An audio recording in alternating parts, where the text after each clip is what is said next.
Hello there, welcome to our channel Login Helps again. Hope you are doing fine. I'm back with another tutorial video, and today I'll be showing you how to log out of your Google account on your web browser. And now without further ado, let's start right into the video. But before that, don't forget to like, subscribe and hit that bell icon for more videos. Now, to log out of your Google account on your web browser, first open up your preferred web browser from which you want to log out, and on the search bar click over there and type in accounts.google.com like this and hit enter, and you'll be logged into your current Google account on which you're logged into the browser.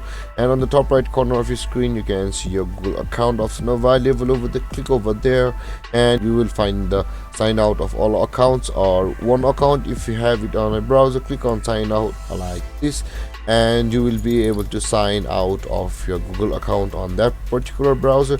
And guys, this is how you log out of your Google account. And if you have any confusions or questions regarding the topic, don't hesitate to comment in the comment section below, and don't forget to like, subscribe and hit that bell icon for more videos. Thank you for watching guys. Peace.